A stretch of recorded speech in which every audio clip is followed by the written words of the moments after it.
Okay, so hello everyone and welcome to the third panel discussion on the first day of our Building Life Science Adventures Careers Conference.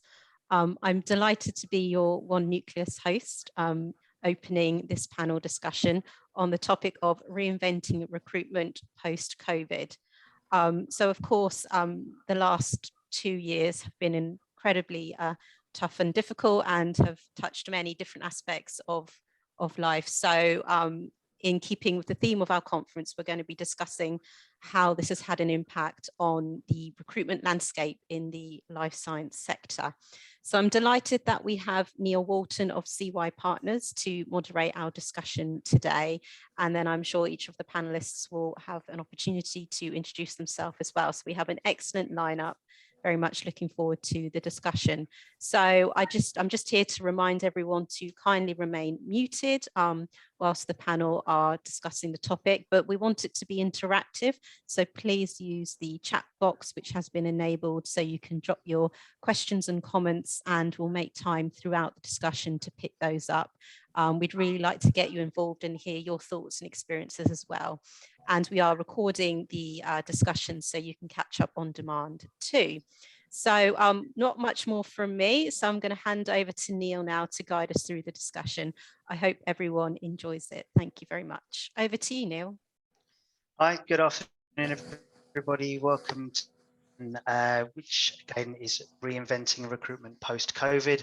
It's been over 2 years now since COVID emerged, and it has had widespread impact on working practices in general, and especially in recruitment as well.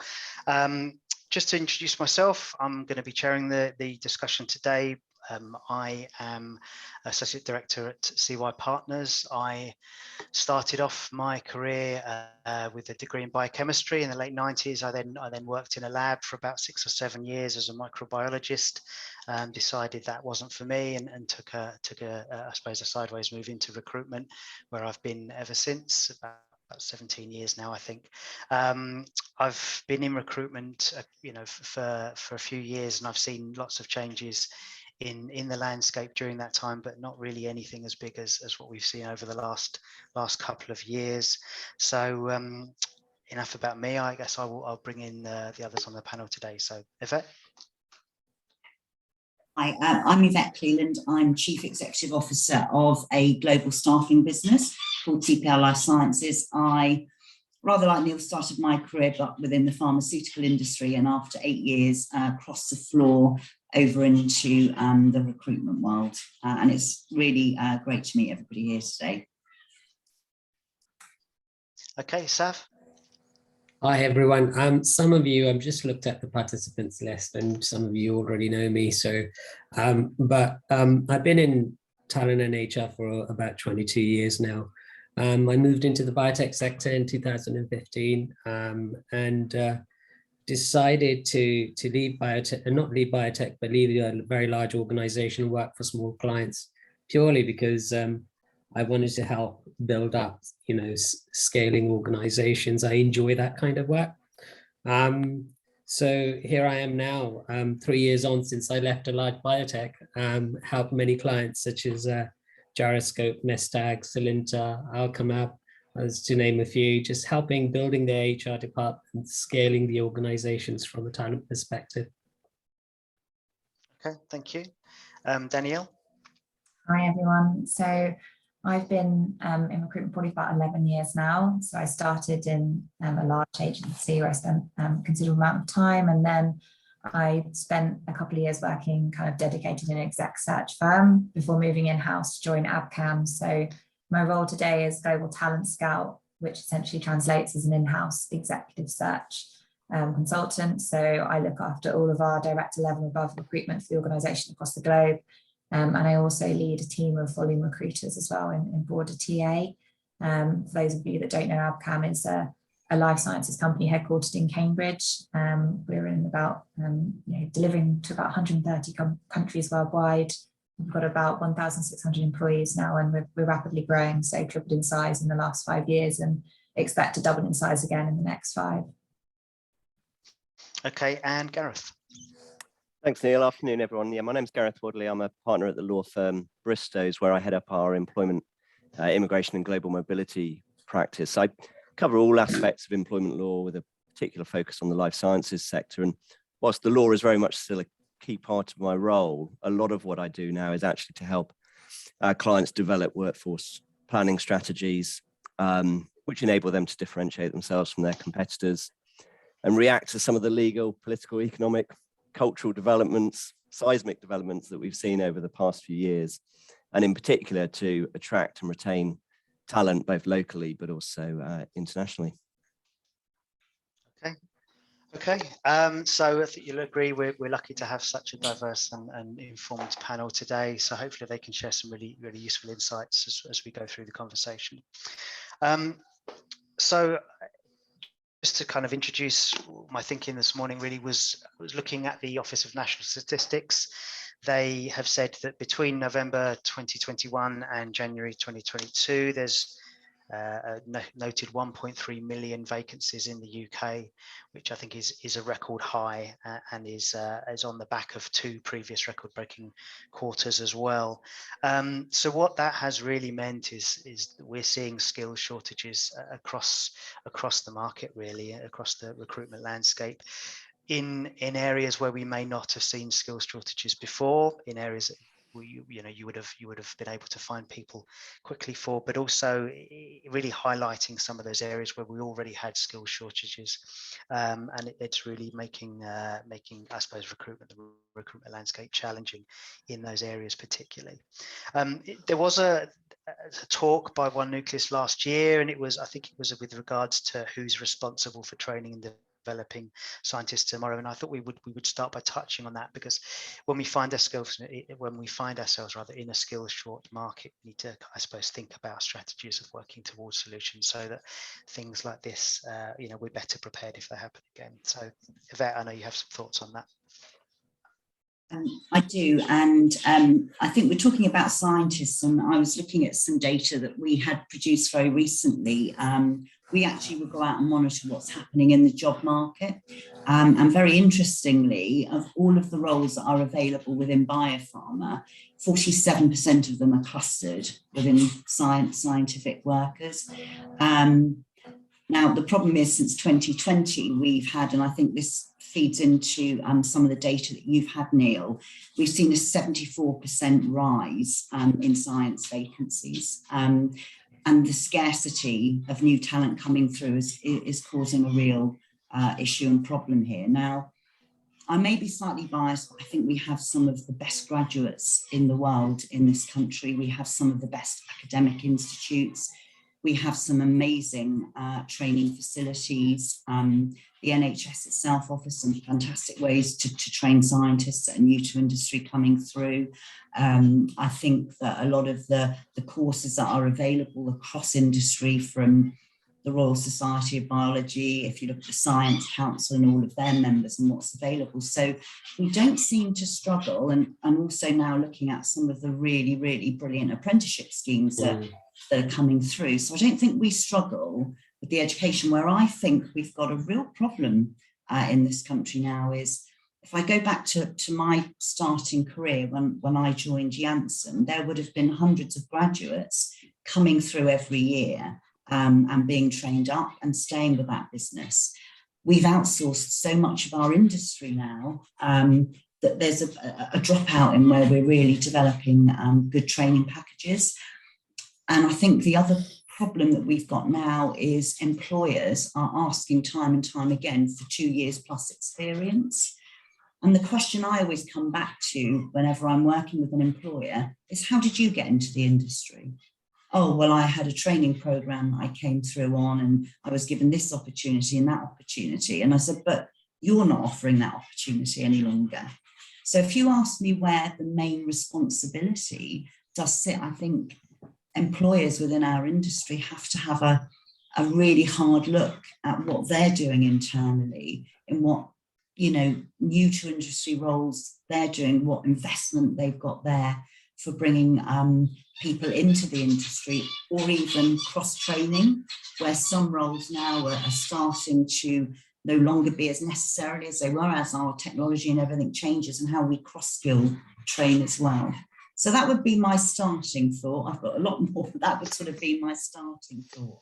I think that's really interesting, and I think I was speaking with a professor of chemistry, I think Nottingham Trent University, and he'd said that 80% of their chemistry graduates don't go into the science, or don't go into a scientific chemistry-based role. That they're lost to, I say lost, but they opt to go to IT or finance. So as well as there not being opportunities, you know, to bring them through, we are also losing a lot of talent to other industries as well, which I think is a shame. You talked about some of the, I suppose, the graduates coming through as well. What about things like apprenticeships? So it's really interesting with life sciences. Obviously, we have the apprenticeship levy, and only 23% of the life sciences industry utilise their levy. So 4 years ago, I sat on two government trailblazers with a colleague of mine, Sarah, and there were over 30 employers that were involved in that programme of designing a fit-for-purpose apprenticeship schemes within regulatory affairs and within clinical research. Now, these are two areas that are absolutely crying out for staff, and yet the take-up from employers with those schemes designed by employers has been incredibly low. Now, we've spent a lot of time looking at why that's happened. We actually work very closely with Kent University, who has one of those, the clinical research scheme, and we really help facilitate a lot of the learning materials. We do a lot of work ourselves within the sort of L&D space, so we literally gave them a lot of our materials, and we've worked really, really closely with them. And employers just don't seem to be picking up on these schemes and not putting candidates through to these. Now, I think there are several reasons. If you're an employer asking for a couple of years' experience within the workplace, surely these apprenticeship schemes have got to feed that, because, you know, we're asking people to, or those apprentices, to be in the workplace 4 days a week, and then obviously a day of study, but coming out at the end of that with a degree, but hands-on work experience.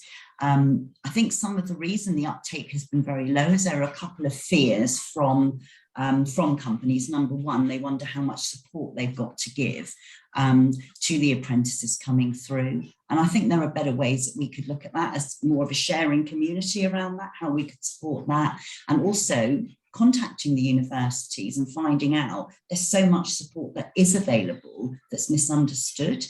Number two, I don't think we have broadcast these new apprenticeship schemes enough throughout industry. Those people that are on them at the moment, the apprentices coming through, are picking up such invaluable skills, and they bring a much needed workforce to our industry.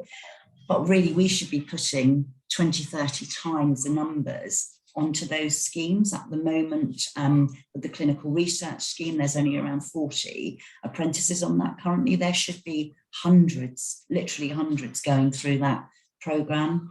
The other thing as well, that when I really looked at it, a lot of organisations now, quite rightly, are really looking at their ED&I, their equality, diversity and inclusion, and the opportunity that the apprenticeship schemes give to young people that may not normally have chosen that a university, if you like, or to have gone to university. The opportunity this offers is massive, and I think it should be part maybe of some of our industry's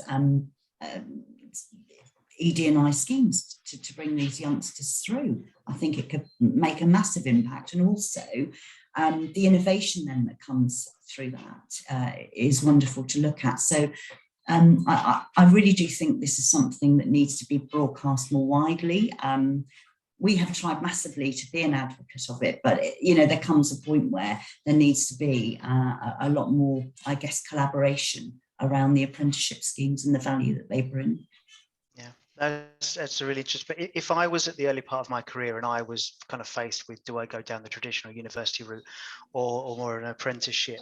What's going to be the advantage of doing an apprenticeship perhaps over kind of the traditional degree route? My personal perspective, and anyone jump in, because I think we've all chosen different ways to enter the industry.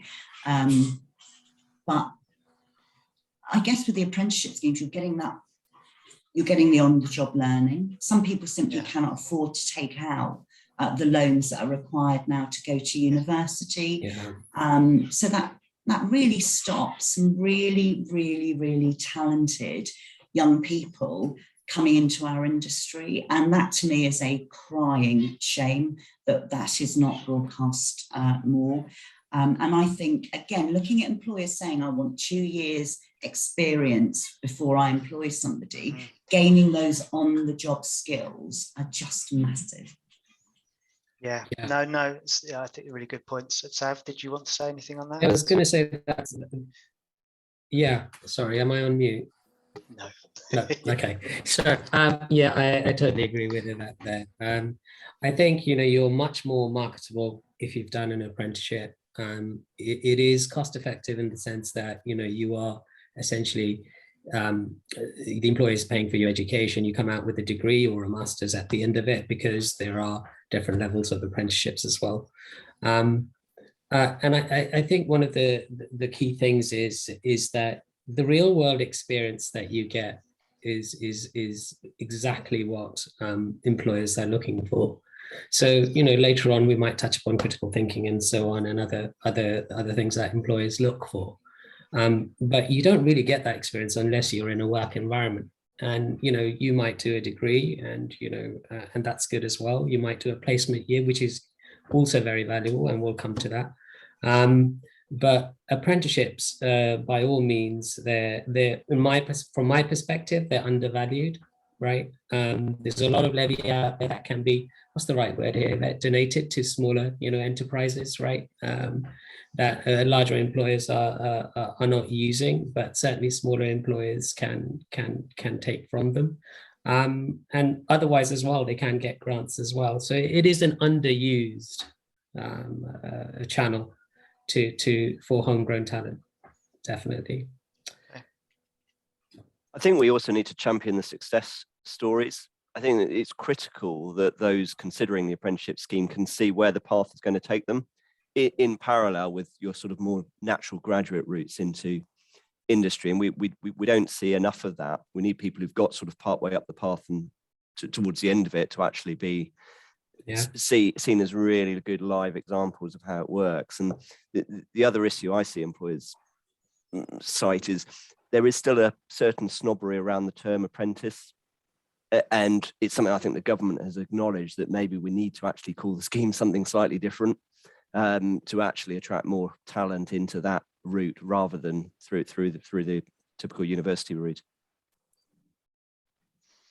Okay, I think so. I had a question, which I guess we will probably take now because it's quite pertinent to what we're talking about. And I think it's about who essentially in organizations are accountable. Is it talent, and who, I suppose, who's responsible for developing these programs, both approaching potential apprentices, but also about championing them internally from an organizational perspective. I don't know if anyone's able to have any say on that.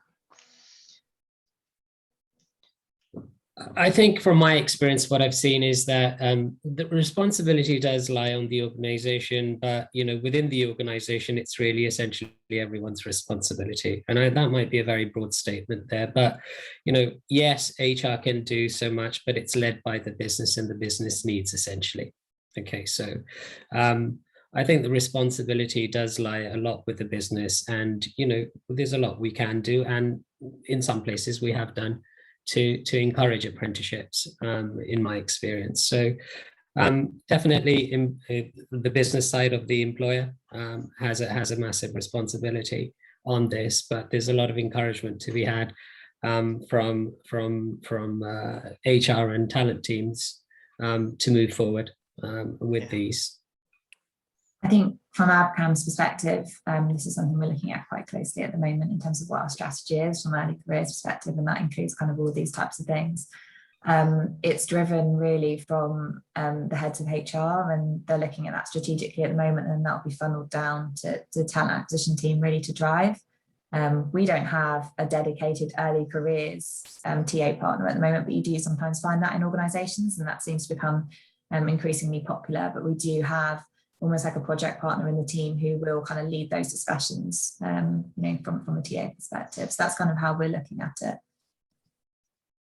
Neil, just an observation as well from something you'd said earlier on around graduates then not actually going into a STEM career. I think was it around 80%?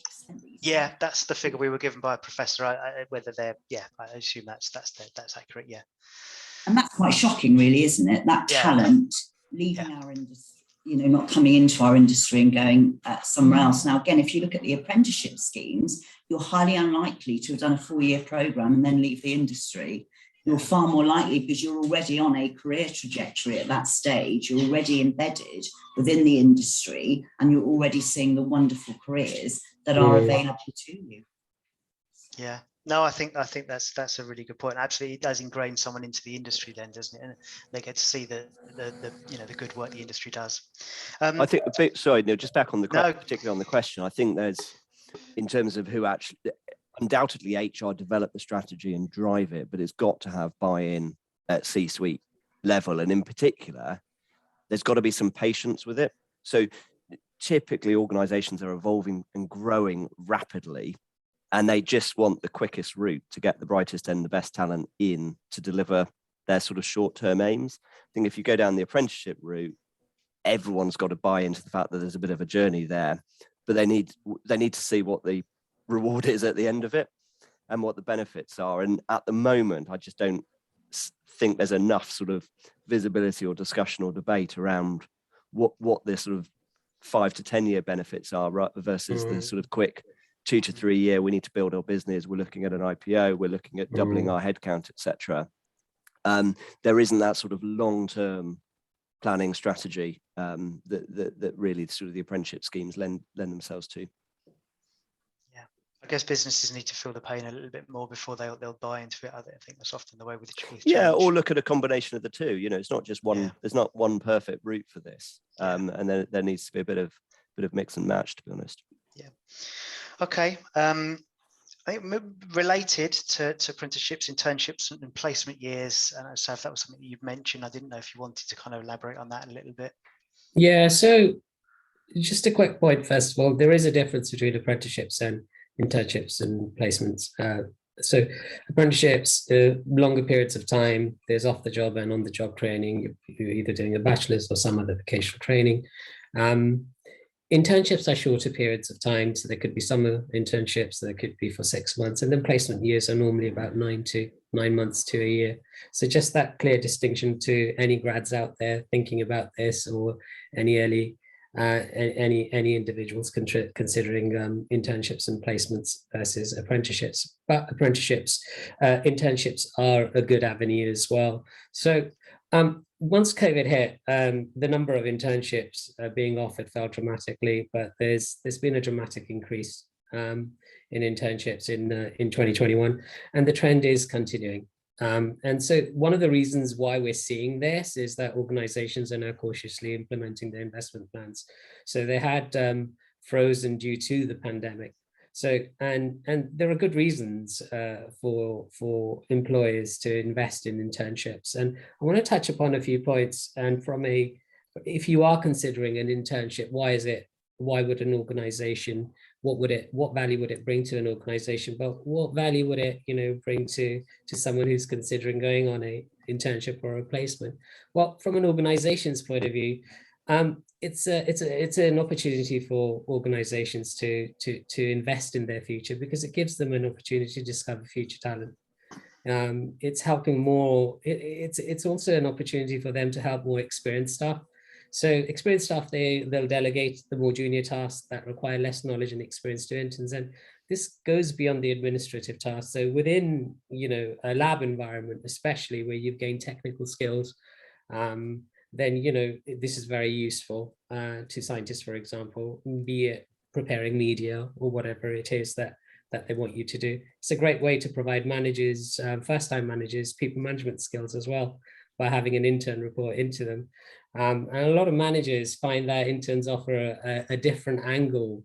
So they help bring diversity in thought, which is important, right? So, and it's obviously a very good publicity and very good publicity for employers and their brand as well. But why would you want to consider an internship or placement? It's real world experience. It helps you with future applications, much as it does if you've done your apprenticeship, right? So if you've completed an internship, it does help with other opportunities when they've seen that you've got lab experience or you've worked for an organization. It's also a great opportunity to build a network, and let's get real here, it's a source of income. Okay, so you do get paid for internships. Anyway, all the internships that we've implemented or I've implemented in my time, they've been paid internships. And more importantly, you learn new skills, right? So you apply those skills that you've learned in real situations, but you may also discover other areas of interest to you. So perhaps, you weren't aware of something that you were interested in, but the internship or placement actually opens that door for you. And you do see that quite a bit. So it's a good option for both employers and people considering, a gap year, or, they haven't got into the university because of the pandemic, not having enough seats, for example. So, it's a good way of actually considering it. And, so how do you go about finding a placement or internship? Well, there's lots of ways, there's lots of websites that you can go to. Bright Network, Handshake, LinkedIn Premium, Hired, Target Jobs. These are all good websites for looking at internships and placements. Rate My Placement is a very good website as well. Now, looking at the diversity EDI angle, Versita, which I don't know many people have come across, but it focuses on diversity inclusion. It's a good website to find jobs and careers for people who have disabilities, for example, and there are internships and placements there as well. And don't forget the universities, right? Universities do advertise these as well because employers will go to them. I'm happy to kind of, make this list available to you as well. So hopefully the organizers will be able to circulate this for me. But there's one thing I just want to kind of clarify. So these are all very well, right? You've got all these websites, so you can go and apply for a role. The one thing I do see and works really well is that where the students, they'll approach the employer directly. So they use their network, they'll make speculative inquiries. So a very recent example, one of my clients, Alchemab Therapeutics, they had an A-level student approach them a couple of months ago for an internship while he waited to join his first year at university. So Alchemab hadn't planned for it, but the approach that he took, the proactiveness, and also, he's an A-level student, he can do basic, work for us, help us with some of the research as well. It got him an internship, right, for 5 months. It's just an example. It's quite common. So my advice is to, go out there, network, reach out to employers directly, find out about internships and placements. You'll be surprised how much they want to help as well. And given the opportunity that there is talent available there, they will try and create something. That sounds very good. I think what you touched on in terms of approaching employers as well actually relates to a question we've had in our chat as well about apprenticeships. It's kind of, if you haven't had one as a graduate, how do you then maximize your chances and get over that barrier? But I think it is about approaching people. It's about being aware of the schemes that are online. There are all manner of routes into industry and into employers via companies directly, but also recruitment agencies. where they will be able to have have a conversation with you, help you to, I suppose, highlight and sell the parts of you that are going to be able to attract an employer, and be able to look at things maybe a little bit differently, and maybe make some introductions on your behalf as well to things maybe you weren't aware of. I think for me, the answer to that question that we've had is to pick the phone up and speak to people about things, ask questions, ask what you can do to make yourself marketable, and not give up, I suppose, is the answer to Yeah, that. I think so. I think it's human nature to help. Okay, Yeah, so I would tend to agree. And employers and heads of departments, HR, recruiters, they want to help, right? There might not be a job at the end of it, but they want to help, right? So reach out to them, get that help. These are the experts. And I think just from an employer's perspective as well, there are some of us that are open to individuals that don't have a PhD as well. So I don't think that's kind of a broad brush that you need to have a PhD to enter the industry if you haven't got other kind of hands-on experience. So I'd kind of much to Zav's point, and see if you can have some conversations directly with organisations, and also maybe be a little bit more open-minded to kind of what your entry might be into a STEM career. So perhaps you might join maybe a life sciences company, but in a slightly different department. And then, if they've got a good internal mobility kind of strategy, they would hopefully support you to develop perhaps into that next role, which might be a more, a science-based position. So there would just be my words of wisdom on that piece. Yeah, agreed. I mean, as an example, recently I had somebody approach me who was interested in a job that I was advertising, which said they definitely needed industry experience. They didn't have industry experience, but through the conversation we established that they had loads of other things that were going to be beneficial, and they ended up making the application and getting the job. Had they not called me, they probably wouldn't have applied, because they were probably put off by that. So I would say, don't let those barriers get in your way. Pick the phone up and have a conversation. Yeah, absolutely. Yeah. What is there to lose? You can only gain, right, from that. So just take the risk. So I suppose with kind of look, an eye to longer term strategies like apprenticeships, but and also the internships and placements, there's also an aspect of here and now as well, things like sponsorship and immigration, looking at talent pools globally. And I know, Gareth, that was something that you were keen on talking about. Yeah, I mean, I think the potential to build the talent pool here locally is clearly there, and we've looked at some of the opportunities for doing that. But I think the talent pool is constrained, so it's inevitable, I think, that employers are looking beyond these shores to get the talent in that they require, certainly in the short to medium term. I can't talk about immigration without mentioning the B word, which is Brexit, and of course the end of free movement of EU nationals into the UK, which on the face of it actually should have made it harder, I think, for employers to bring international talent into the UK. And to a certain extent it has, but actually what we saw off the back of the end of free movement is a redesign and a reshaping of our immigration system, and with visa routes that actually are very much focused on bringing talented, highly skilled individuals, typically with STEM backgrounds, into the UK. And it's phrased at bringing the brightest and the best talent that is genuinely required here in the UK. We've also seen the shortage occupation list be remolded, certainly with roles that are relevant to this sector appearing on that list.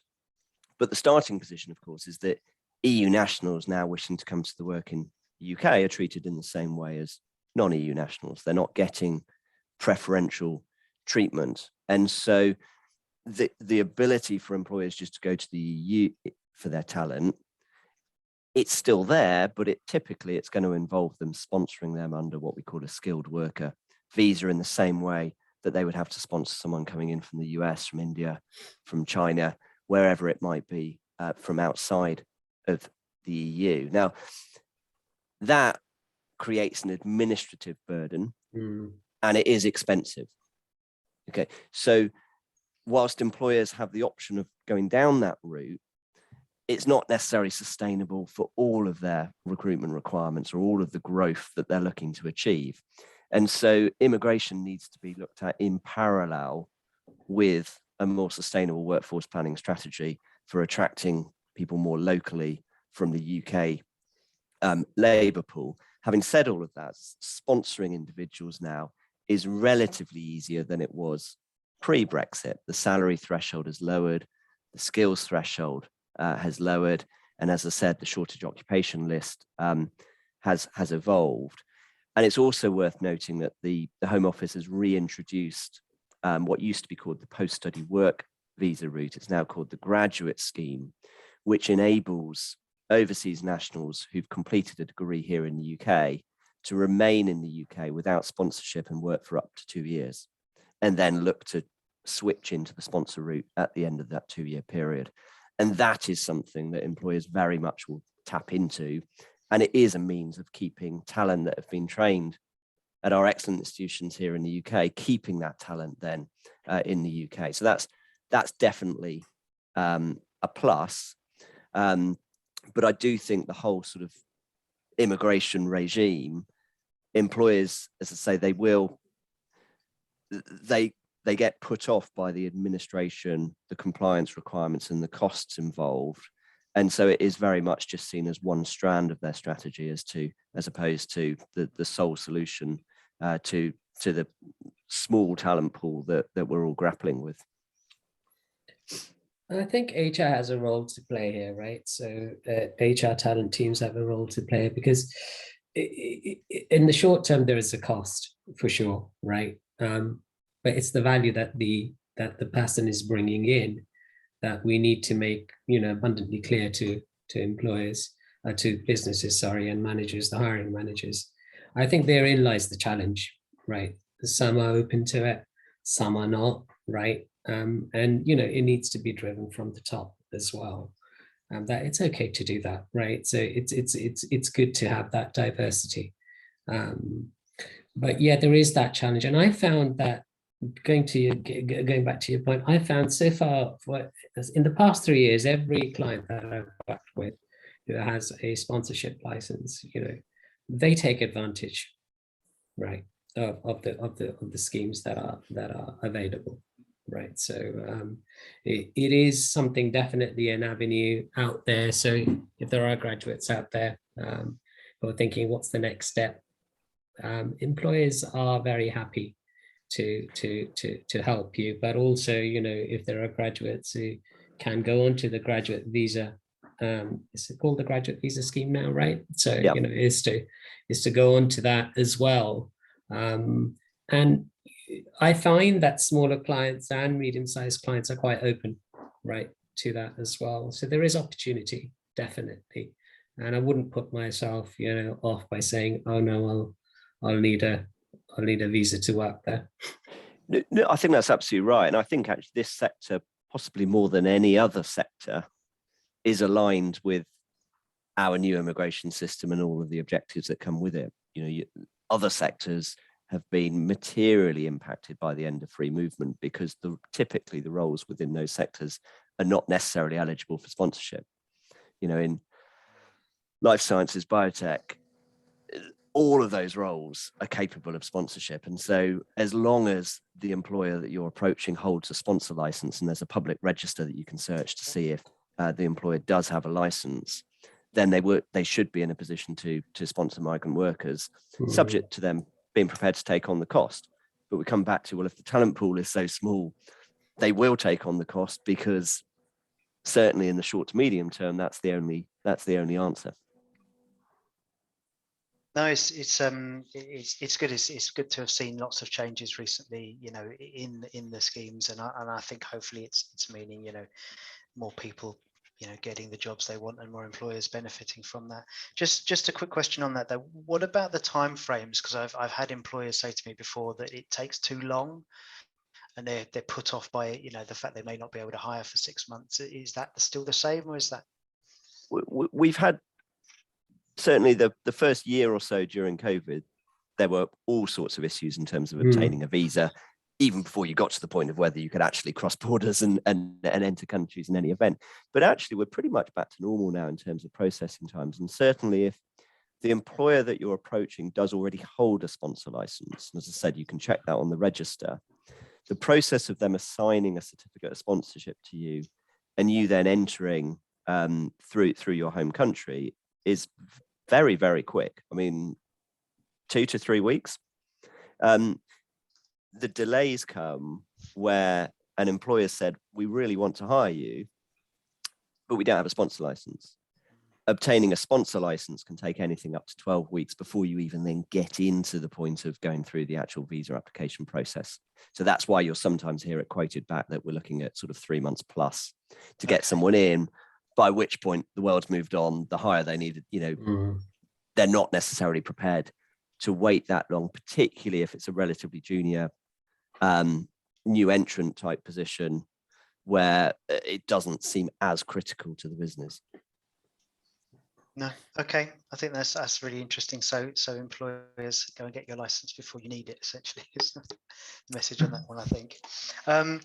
We're talking about bringing new people into organizations. There's something that also can be beneficial is cross-training, where you have staff, maybe moving someone from an area to another and creating a hole in somewhere, maybe is going to be easier to backfill. Danielle, I didn't know if you had any thoughts on cross-training rather than hiring. Yeah, sure. I mean, I think most talent acquisition and people teams will have an internal mobility strategy. And I think for us, our strategy is really key to our success over the next couple of years. And of course, part of that is led by, the lack of talent that's available in the external market, and actually the increasing need to develop our people.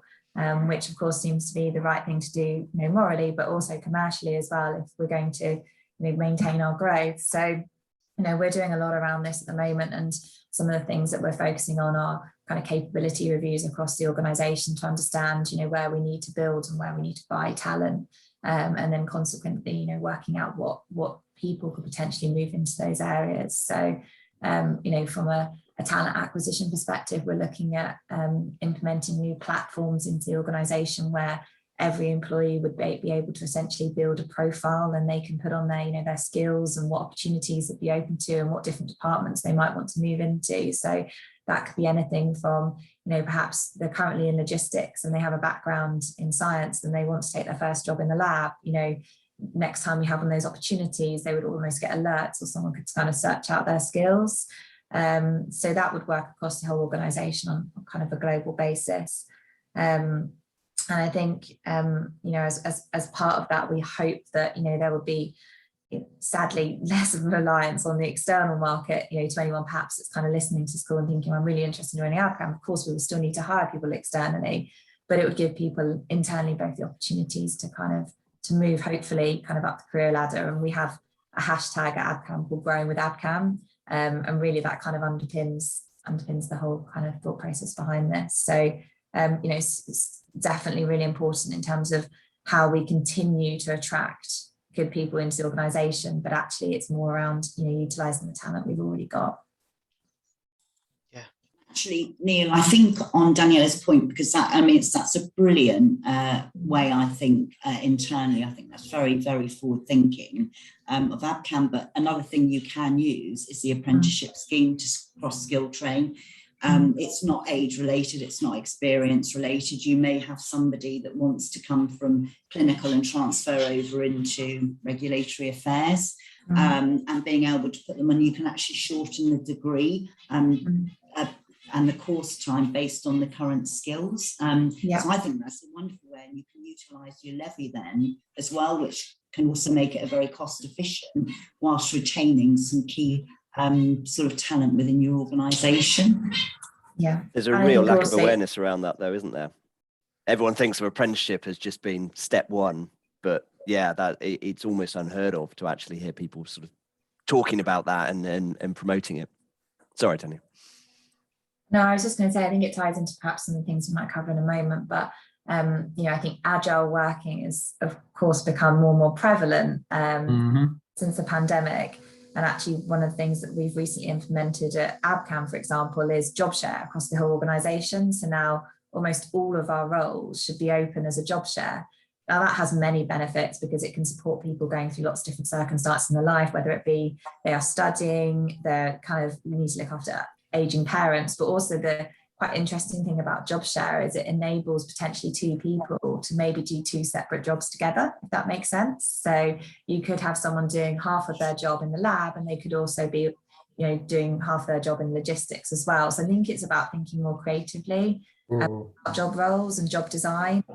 And I think, again, that's interesting in terms of maintaining people within an organisation, but also attracting people from potentially quite a diverse background externally as well. Good. No, I think that's really interesting. I think you know, it's great to get your thoughts on that. So I think we've kind of talked quite a bit about the recruitment landscape in general. Apologies if anyone can hear that siren outside. No, that's gone. But I thought we could talk a little bit specifically about kind of recruitment processes and how they've changed. Essentially, like I say, the world of work has changed dramatically for most people, you know, over the last couple of years, and recruitment processes are no different. They've had to adapt, they've had to change, and they're very different. We probably would have never imagined we were where we are now, you know, 2.5 years ago. We talked about skill shortages, and we talked about skills gaps, but what are the skills that we're short of? Are they technical? Are they softer skills? Things like EQ and critical thinking are being talked about as being, you know, really key skills that are short. And how are we assessing those? And how can you best present those as skills if you're seeking a new role at interview? And I guess I'll go to Danielle for that one. So in terms of kind of how we assess people at Abcam, we actually have something called Recruiting for Growth.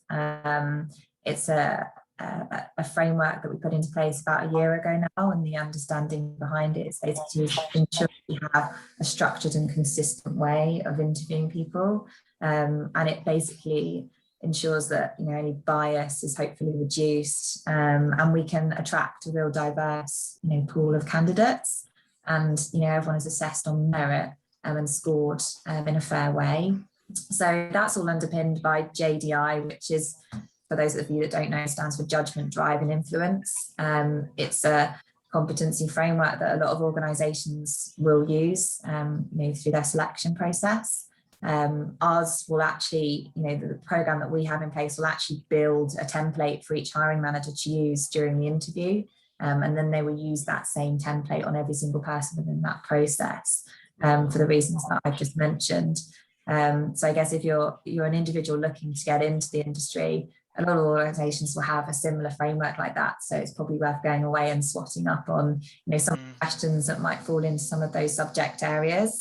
You know, it's essentially kind of a reinvigorated competency-based framework, which, you know, typically a HR professional might deliver, but actually in our organisation, anyone can do that process with our internal and external talent as well. So that's what we're doing from a selection methodology. We do also use an external partner to support us with any kind of, if we want to do any sort of verbal or numerical assessments, they will support us with that. So we currently use Hogan. Other organisations will use potentially Corn Ferry, or there's many others that you may be familiar with. I think in terms of kind of going back to your original question, I think, you know, they are important attributes, but there are certainly a lot more. And for us, we try to base it on both potential and also technical capability as well. And some of that, you know, some of those bits will feed into that. Yeah, no, that makes sense. I think the idea of looking at someone of where they're going to be in a few years' time, rather than just where they are now, is a really key part of ensuring, you know, you've got a good flow of good people into your organisation and things like that. And I think it really allows us to hire for potential as well, rather than always hire based on having, you know, this real long list of expectations in a job spec, which can often put people off. So we're trying to do some work around that, because I think, you know, as someone that's looking to get into the industry, you could be quite easily put off when you look on a careers website and there's a long list of kind of expectations. I think we try to view as much as more nice to haves, particularly in the early careers side, rather than essentials. And then, you know, it's through that kind of interview process we really dig into, you know, what drives them and what potential have they got, and can we really kind of support them with the growing with Abcam kind of piece. So that's our kind of perspective on it. great. Yvette, did you have anything you wanted to add into this bit as well? Oh, you've muted, I think. Oh, sorry, am I back? Yeah, just very quickly, we recently developed a white paper, and in that research, 74% of leaders within industry were saying a future skill that they're very focused on is emotional intelligence and higher cognitive skills, because these are skills that current automation probably can't solve. And that's sort of backed up by a lot of the think tanks that I've looked at now, and the WEF and Forbes have all come up with similar projections for that being a core skill. So I think anybody looking at entering industry, any industry actually, should really think about where their skills are around emotional intelligence. It is something that can be trained, but you should have enough personal awareness to understand what those key skills would look like, and they'll come through so many different areas. For example, your communication, how you may deal in a conflict scenario, what your self-worth is like, all those different things. So I think it's definitely an area that should be looked at to develop within yourself when you're looking to start applying for roles, first to industry roles, etc. And I think actually feeding into what Danielle was saying with Abcam, that would come into that judgment, drive and influence. I'm sure the EI element of that is probably something that's drilled down on quite significantly. Yeah. Great. No, sounds good. We talked about interviews in that in that little section. Obviously there's been a lot of change more towards video interviews. I mean, they always happened, but certainly they're now very, very popular. So Sav, did you want to talk about video interviews? Yeah, sure. So I think there are two types of video interviews that I'm generally seeing, right? So one is the live video interviews, so the Zoom, the Google, the MS Teams, the Blue Jeans and stuff. And then there's the other technologies like HireView, VidCruiter, I think, My Interview, Avature also has an enterprise solution, which are a combination of live and recorded interviews. And a recorded interview will basically ask you a question and provide you, in most cases, some time to answer it. There isn't anyone at the other end to interact with you who can perhaps clarify the question. And so there's been a real increase of this.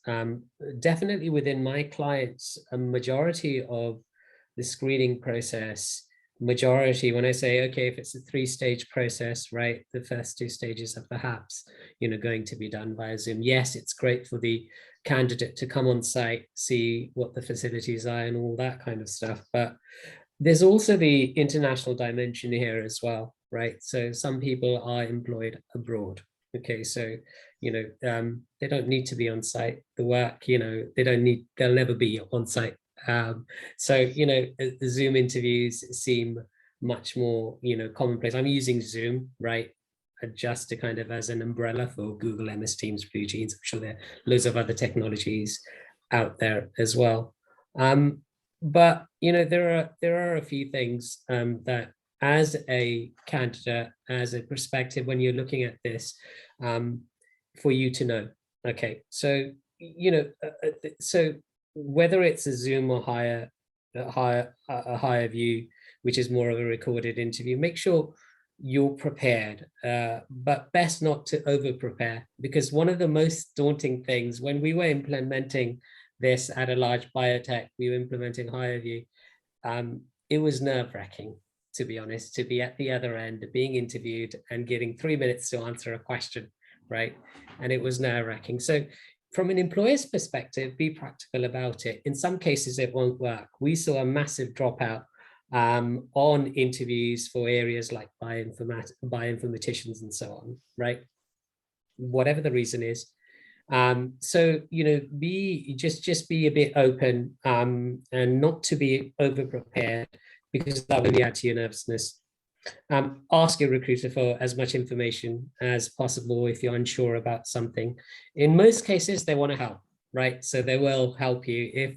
If you feel that you can't do a video interview or a recorded, I'm talking specifically a recorded interview because there's no interaction at the other end. Those are the more daunting ones because you're time limited as well to an extent on that. most recruiters will be happy to have a telephone interview in that case, right? Do your research on the employer. If you are on a recorded interview, be yourself, but be professional. If it doesn't go well, at least you got some experience from it. You'll only gain from the experience. Couple of practical suggestions: be in a well-lit area, okay, and make sure that you're not interrupted. Yes, the cat may jump up on the screen, or your child or sibling may interrupt. Employers are quite used to this now, so it won't be taken against you, right?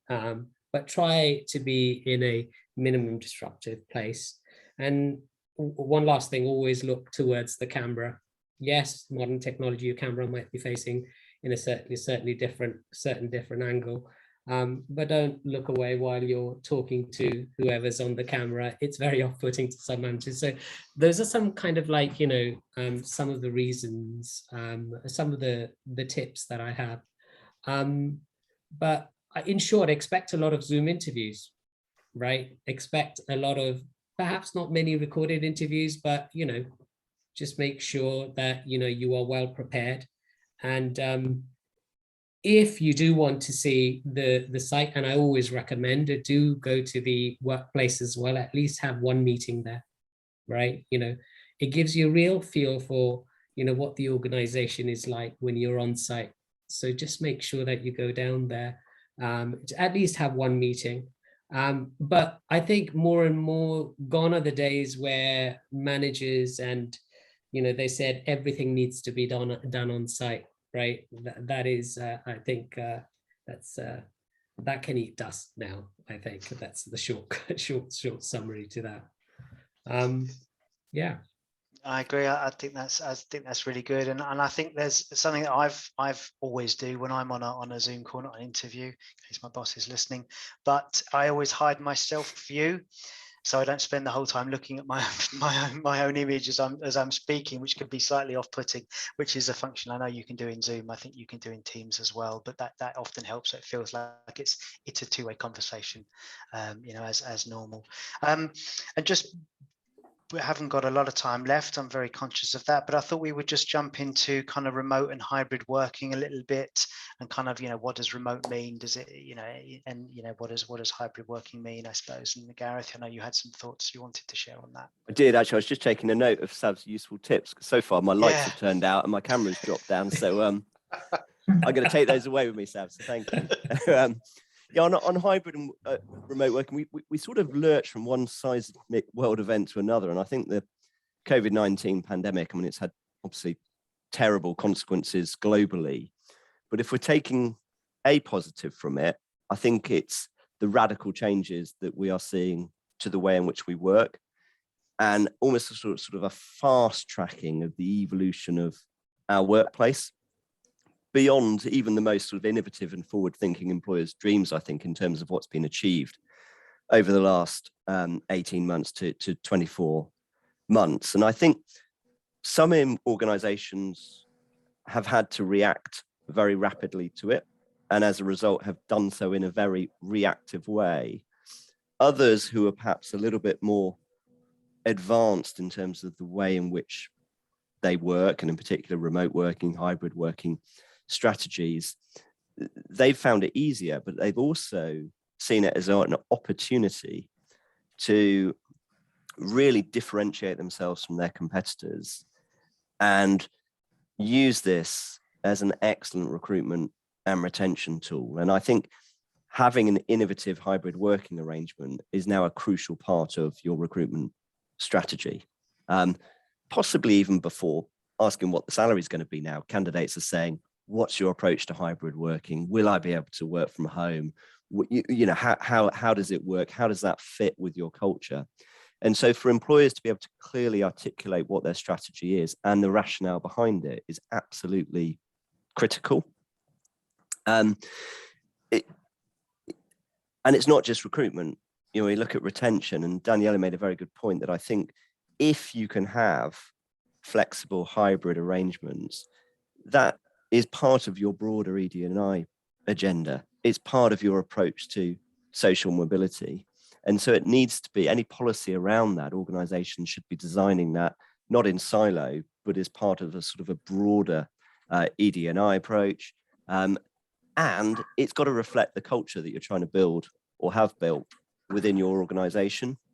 So I think as candidates, you're well within your rights to be asking questions around how an employer has dealt with COVID, what changes have they seen on a sort of interim or temporary basis over the last 2 years, and then what's their plan for the future.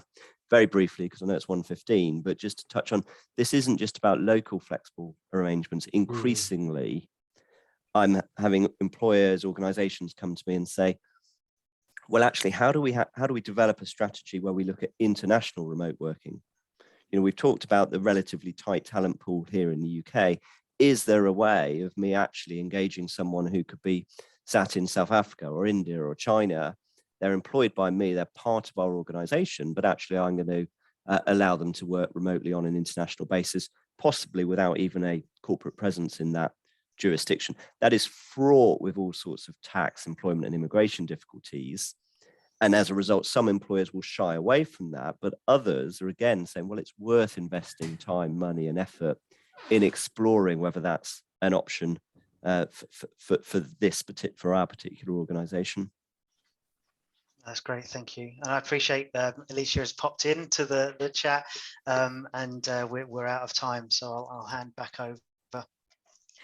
I'm so sorry to break up the discussion, because I know I'm privy you guys had some more to discuss, but what a fantastic discussion that was. So many insights and tips as well from a career seeker perspective, but also some really interesting initiatives from a company perspective in terms of how recruitment is being done. There's no doubt that the pandemic has impacted that, and everyone has felt that, and we'll continue to see that in practices moving forward. So thank you very much to the panel for your time and for sharing your insights with the delegates today. And for those who joined the discussion, I really hope you enjoyed listening in. Please use the conference app to reach out to the panel members if you'd like to I don't know, strike up a discussion, keep it going. That's what the conference app is there for. We are returning at 3:30 with a panel on diversity and inclusion. So that's something we touched on last year, but the intention of this discussion is to look at how that's progressed from intention to practice, which is the most important thing when we're looking at that topic. So please do join us back here for that discussion. And in the meantime, have a great afternoon. Thanks, everyone. Take care. Thank you. Thanks, everyone.